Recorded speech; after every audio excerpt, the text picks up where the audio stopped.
Voilà, nous voilà encore ensemble pour un petit live.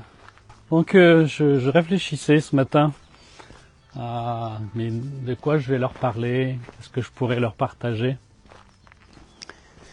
Et quelque chose qui s'est un peu imposé à moi, quelque chose que j'ai beaucoup entendu aussi, puis qui je réalise qui pourrit la vie de beaucoup de gens. Vous savez, c'est cette expression tel père, tel fils, telle mère, telle fille, ou tel fils, telle mère, ou voilà. En fait, pour dire que, parce que c'est rarement pour parler de choses bonnes, c'est souvent pour parler de défauts. Et du coup, c'est quelque chose qui, je vois autour de moi, qui impacte énormément les gens.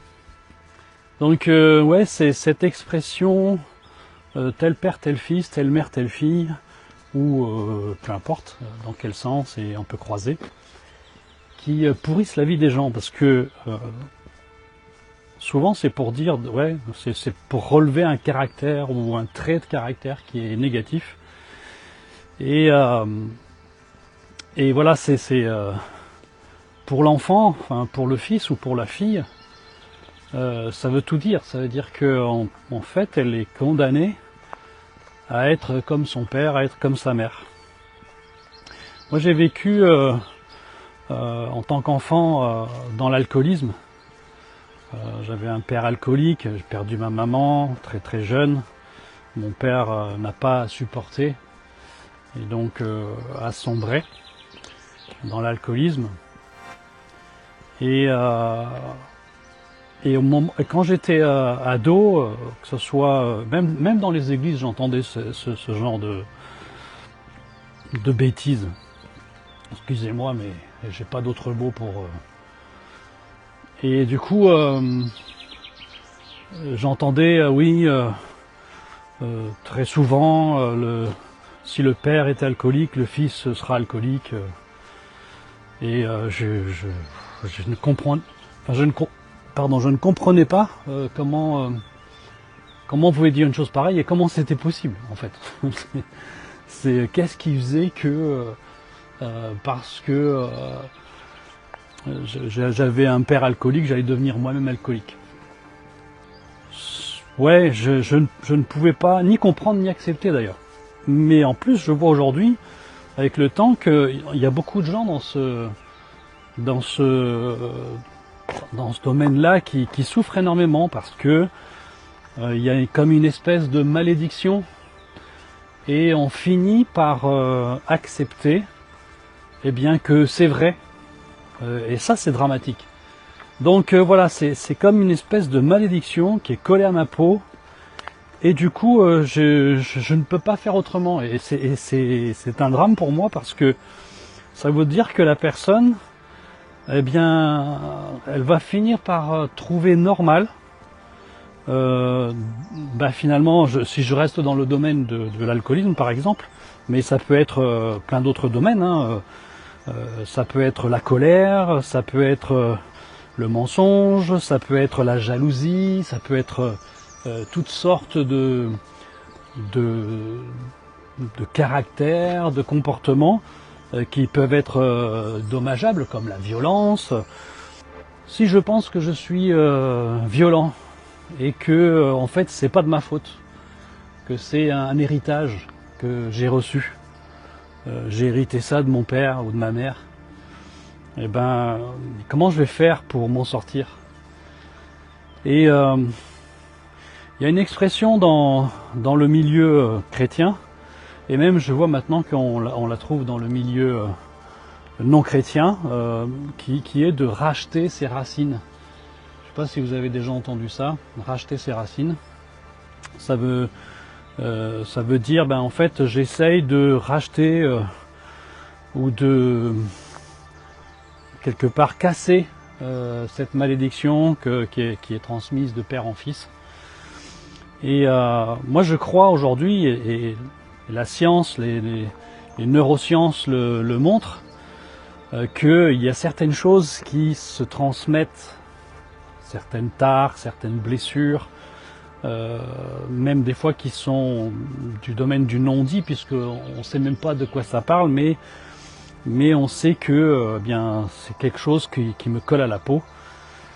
Et pour moi, ces choses-là sont aussi dues au fait que si je vis dans un environnement chaotique, eh bien ça va créer en moi des mécanismes de défense. Et à chaque fois que je vais être dans un environnement qui y ressemble ou qui me rappelle ces choses-là, je vais avoir des réactions qui vont être violentes, par exemple. Et ça va être des systèmes d'autodéfense ou de prévention, et du coup qui vont être dommageables, puisque finalement ça va pourrir mon environnement social, et puis ça va me pourrir moi aussi. Et donc racheter ces racines, c'est quelque part mettre le doigt sur ce qui ne va pas, et travailler pour la guérison quelque part. Alors on peut penser que ça peut être miraculeux, je prie, et puis voilà, la guérison s'installe, et je l'ai vu se passer comme ça, où la personne est complètement guérie, il y a quelque chose qui se débloque, il y a comme l'image, c'est comme une chaîne qui tombe, et puis c'est réglé quelque part, il y a une guérison, et la personne se reconstruit à partir de là.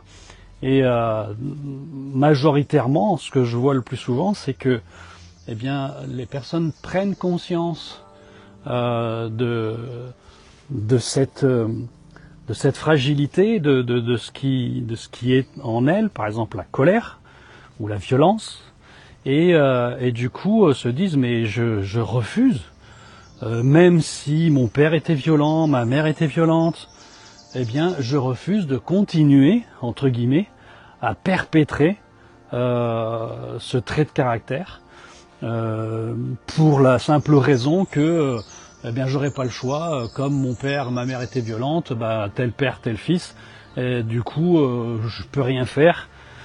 Non, c'est faux, pour moi c'est faux, et finalement quelque part racheter ses racines, c'est de dire stop, je refuse de continuer à vivre cela, et je refuse de le transmettre à mes enfants, voire même à mes petits-enfants. Donc quelque part, on peut prier pour ça, il n'y a pas de souci. Moi je crois dans le pouvoir de la prière, je crois que Dieu est capable de restaurer nos cœurs et nos vies, mais je crois aussi dans le fait que on a une responsabilité.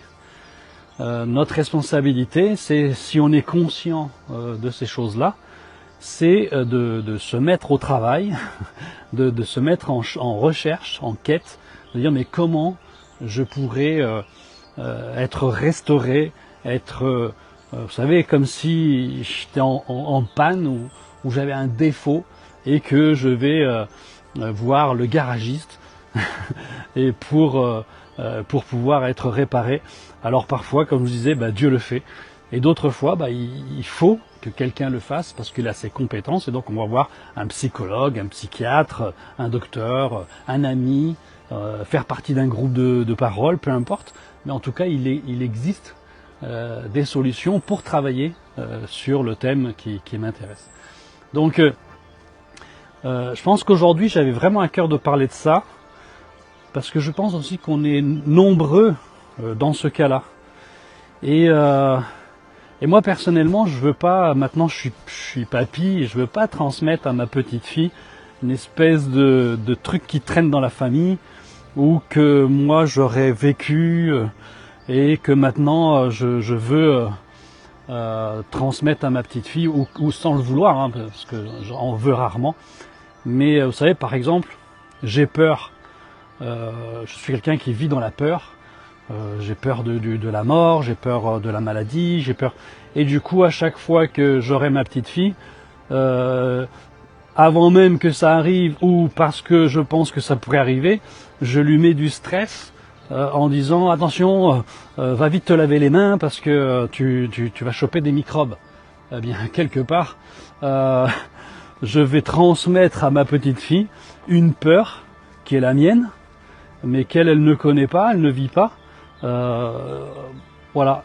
À l'inverse, je pourrais lui dire, écoute, ma chérie, viens te laver les mains avant de manger, parce que on mange avec les mains propres, parce que c'est l'hygiène, quoi. C'est le normal. Mais je panique pas, je lui transmets pas de la peur. Je ne suis pas en psychose pour la protéger. Donc voilà. Je pense qu'il y a beaucoup de gens qui sont liés avec ça, attachés avec ça, et c'est important de travailler. Et vous savez, quand aimez-vous les uns les autres, la Bible dit prends soin de ton prochain, occupez-vous des uns des autres. Ben pour moi, si quelque part Dieu faisait tout, bah on n'aurait pas besoin des uns des autres. Donc je pense qu'il y a aussi cette dimension des uns et des autres parce que eh bien il y a quelque chose qu'on peut faire, qu'on peut aider. Alors voilà, c'est pour ça que moi je vous fais cette petite vidéo de dire ben écoutez, on n'est pas obligé de rester dans cet état, on n'est pas obligé de continuer à perpétrer des traits de caractère qui sont mauvais. On peut transmettre autre chose à nos enfants, à nos petits-enfants, et on peut décider aujourd'hui de dire non, je stoppe. Si moi je suis, alors je suis pas alcoolique, mais imaginons si je suis alcoolique, je refuse de transmettre à mes enfants, eh bien que l'alcoolisme, ben c'est comme ça, c'est pas autrement. Mon père était alcoolique, mon grand-père était alcoolique, ce qui est vrai d'ailleurs, et donc bah moi j'ai pas le choix, j'ai vécu là-dedans, j'ai grandi là-dedans. Non, je refuse. Je vais traiter ça, je vais m'occuper de ça. Donc voilà. Je vous encourage eh bien, à partager cette vidéo, pardon, parce que je pense qu'elle peut être utile à beaucoup de monde, et à ne pas vivre comme une fatalité les choses qu'on nous a transmises et puis ces traits de caractère qu'on va retrouver souvent chez nos ancêtres. Mais vous savez, en vrai, hein, si on regarde toutes les familles, on va tous y trouver des alcooliques, on va tous y trouver des colériques, on va tous y trouver des défauts, mais c'est pas parce qu'ils étaient dans nos ancêtres qu'on est obligé de les propager comme si ça faisait partie de notre patrimoine. Donc voilà, réfléchissons à ça, et puis je vous encourage à travailler là-dessus, et puis à partager cette vidéo si vous pensez qu'elle peut être utile à quelqu'un. Et je vous souhaite une belle et très agréable journée. Merci de m'avoir suivi et d'avoir passé ce petit moment avec moi.